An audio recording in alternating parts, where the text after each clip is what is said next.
एक खास पैनल जुड़ा हुआ है।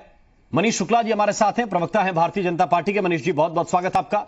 मेजर आशीष चतुर्वेदी साहब इस वक्त हमारे साथ जुड़े हैं, प्रवक्ता हैं समाजवादी पार्टी के। आशीष जी बहुत स्वागत है आपका। वीरेंद्र सिंह जी हमारे साथ हैं, कांग्रेस पार्टी के वरिष्ठ नेता हैं। वीरेंद्र जी आपका भी बहुत स्वागत। और इस वक्त गंगाराम अंबेडकर साहब हमारे साथ जुड़े हुए हैं, आप दलित चिंतक हैं, बहुत बहुत स्वागत अंबेडकर साहब आपका।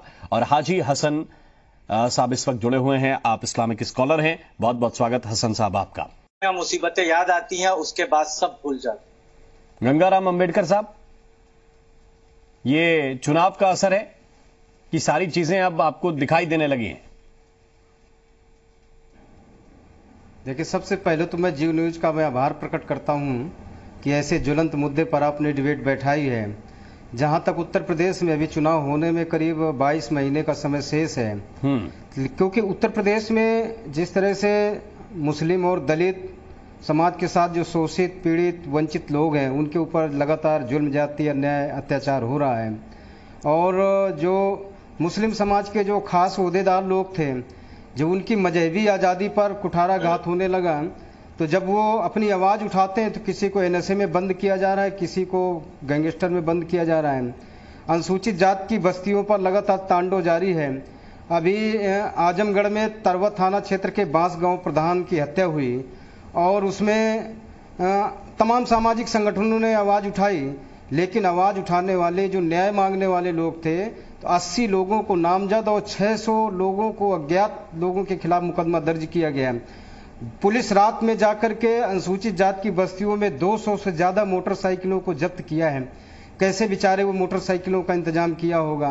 रात में इस तरह पुलिस दबिश दे रही जैसे आतंकवादियों को पकड़ने के लिए दबिश दे रही है। तो सरकार का जो ये रवैया है, एक तरह से लोकतंत्र को हाईजैक कर रहा है।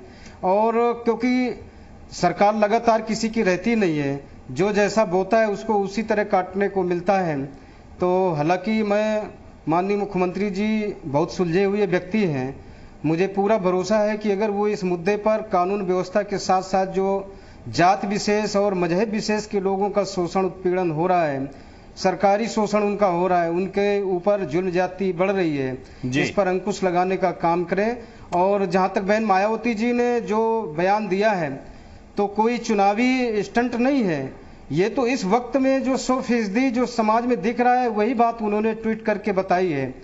तो जहां तक मुस्लिम समाज के जो तमाम हमारे खास जिम्मेवार लोग हैं, तो ये हमें लगता है कि धैर्य, सब्र, संयम के साथ मिल करके ये वक्त, क्योंकि संक्रमण का वक्त है, वो वक्त नहीं रहा तो ये वक्त भी नहीं रहेगा, लेकिन इसमें बड़ा धैर्य और सब्र, संयम के साथ काम लेने की जरूरत है। नहीं, वो तो धैर्य और संयम के साथ काम ले रहे हैं, लेकिन मायावती जी जो लिखती हैं, अपने ट्विटर के जरिए लिखती हैं, बहुत वार्ता वो करती नहीं पत्रकारों के साथ, लेकिन एक बात है कि वो बहुत सोच समझ कर लिखती हैं। अब अगर ये हो रहा है जो आप बता रहे हैं, तो ये कोई आज से शुरू थोड़ी हुआ, क्योंकि इस्लामिक स्कॉलर हमारे साथ बैठे हैं हाजी हसन अहमद साहब, वो तो कह रहे हैं जब से बीजेपी की सरकार आई तब से दिक्कतें बढ़ गई। ये अचानक नजर आ गया मायावती जी को? मेरा सवाल आपसे ये था, या दिखाई दे रहा था, अब तक बोली नहीं वो? देखिए, हम तमाम सामाजिक संगठनों के लोगों ने बराबर अपील किया बहन जी से कि बहन जी, अगर बहुजन समाज बनाओ की ट्रैक पर वापस आती है, तो उत्तर प्रदेश के इन्हीं आवाम ने, इसी समाज ने उनको 4 बार उत्तर प्रदेश का सीएम बनाया। लेकिन बहन मायावती जी जो ट्रैक उनका जो दिशा विहीन हो रहा था, तो शायद मुझे लगता है कि वो अपने पुराने ट्रैक पर वापस आ रही हैं। और यही उनका ट्रैक है जो उनको ताकतवर और इस उत्तर प्रदेश का सीएम 5वीं बार बना सकता है। ठीक है मनीष शुक्ला जी, ये जो ट्रैक छोड़ दिया मायावती, अंबेडकर साहब तो इसी को कह रहे थे कि ट्रैक से मायावती हट गई थी, और आप लोग अब चाह रहे हैं कि वो वापस उसी ट्रैक पे आ जाएं, फिर से ब्राह्मणों को वो जैसा दावा करती हैं कि उनकी सरकार में बड़ा उन्हें रेपुटेशन मिला, बड़ा उन्हें मंत्रालय दिए गए, उनकी इज्जत बढ़ाई गई, अब वापस उसी ट्रैक पर लौट के आएंगे?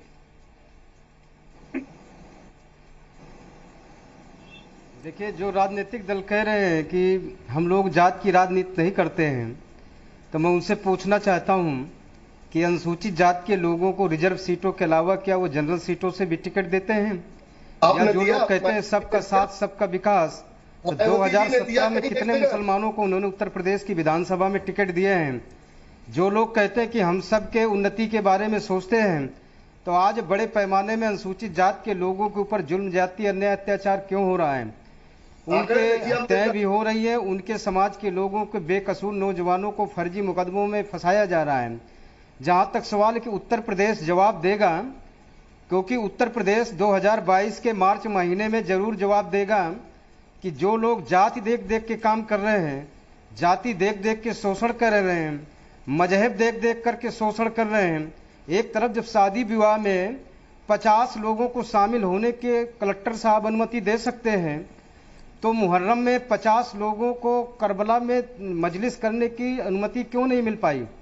बड़े पैमाने में मुस्लिम समाज के लोगों ने अनुमति मांगने की कोशिश किया, लेकिन सरकार ने अनुमति नहीं दिया। कुछ लोग तो रात में अपने ताजिए ठंडे कर दिए, कुछ लोगों ने घर से निकले ही नहीं।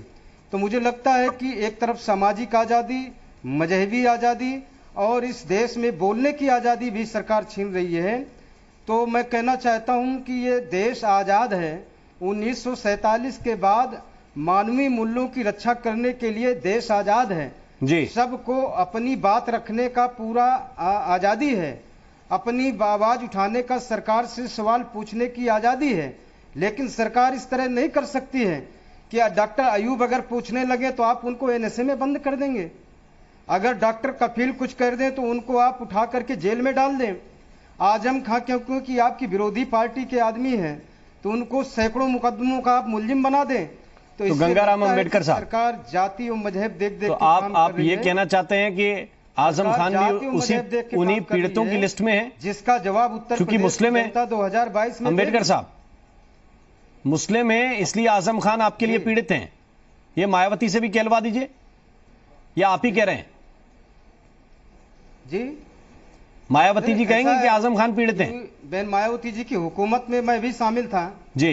बहन मायावती जी की सरकार में मैं भी सरकार का हिस्सा था, लेकिन उस समय जात मजहब देख करके काम नहीं किया गया। अपराधी की कोई जात नहीं देखी गई। अगर अनुसूचित जात का व्यक्ति अपराध में लिप्त पाया गया तो उसके खिलाफ भी कड़ी से कड़ी सजा देने का काम किया गया। और जहां तक आवाज उठाने की बात, अभी हमारे प्रवक्ता मनीष शुक्ला नहीं, अब इसमें मैं ये पूछ रहा था आपसे आजम खान के मामले में, क्योंकि आप उन्हें भी उसी लिस्ट में लेकर आ रहे हैं। अनुसूचित जात के लोगों के ऊपर उत्पीड़न हुआ, उनके तो बेटे के 2 बर्थ सर्टिफिकेट का मामला है। आगरा में अनुसूचित जात के लोगों 3 लोगों की हत्या हुई। हमें पता चला कि उसमें 2 लोग अनुसूचित जात के लोग उस अपराध में शामिल हैं, लेकिन हमने उसमें भी प्रशासन पर दबाव बनाने का काम किया कि जो अपराधी को सजा मिलनी चाहिए, चाहे वो अनुसूचित जात का ही आदमी क्यों ना, जिसने कानून को हाथ में लिया है उसको सजा मिलनी चाहिए। यही तो भारत का संविधान कहता है, यही देश का हमारा संविधान कहता है, यही मानवता कहती है कि यहाँ पर जाति और मजहब देख करके कार्रवाई नहीं होनी चाहिए। तो यही तो सवाल है। को देख करके काम, आप घटनाएं तो गिनाते हैं, सरकार करने में विफल, लेकिन घटनाओं के बाद ये नहीं गिनाते कि इस वाली घटना में कोई कार्रवाई नहीं हुई। कहीं पे दलित की हत्या हुई, कहीं दलित के साथ छेड़छाड़ हुई, बच्ची के साथ कोई गलत काम हुआ, उसके बाद रायबरेली के क्या गिरफ्तारियां नहीं हो रही हैं? थाना क्षेत्र में पुलिस ये कह रही है कि चूंकि ये दलित हैं इसलिए कार्रवाई मत करो। ये मसला है या फिर आपको घटनाओं पे आपत्ति है? दोनों बातों में अंतर है। अगर सरकार किसी को रोक रही है इस आधार पे कि वो किस जाति का है, उसके खिलाफ कार्रवाई नहीं होनी चाहिए या होनी चाहिए, तो दूसरा मसला है। नहीं, जब कहीं ना कहीं से पीड़ित को न्याय मिलता नहीं नजर आता है जी, तो उस पर अंडर प्रेशर बनाने के लिए तो कहीं ना कहीं हमको आवाज उठानी पड़ेगी। लालगंज थाना क्षेत्र में अनुसूचित जाति के व्यक्ति की पुलिस कस्टडी में हत्या हो गई। हालांकि फौरी तरीके पर एसपी साहब ने 1 इंस्पेक्टर और 2 एसआई को सस्पेंड किया, लेकिन जब पुलिस की कस्टडी में उनके 3rd डिग्री के उत्पीड़न से जब उसकी मृत्यु हुई है तो उनके ऊपर हत्या का मुकदमा दर्ज होना चाहिए। लेकिन आज तक उन पुलिस वालों के खिलाफ जिन्होंने उस दलित युवक की पिटाई की, आज तक हत्या का मुकदमा नहीं दर्ज हुआ। अभी टेलीविजन की आपकी स्क्रीन में मैं देख रहा हूं कि श्रावस्ती और बहराइच में भी पुलिस कस्टडी में हत्या हो गई। तो इस तरह पुलिस से लोगों का इकबाल समाप्त हो रहा है। पुलिस पूरी तरह से तानाशाही पर उतारू है। मनीष शुक्ला इसे रिस्पॉन्ड करेंगे, फिर मैं मेजर आशीष चतुर्वेदी जी। माननीय शुक्ला जी ने जिन जिन मुद्दों को, जिन जिन केस के बारे में गिनती गिनाई है, पुरुषोत्तम नरेश द्विवेदी ने कानून को हाथ में लिया, तत्काल उनको जेल भेजा गया।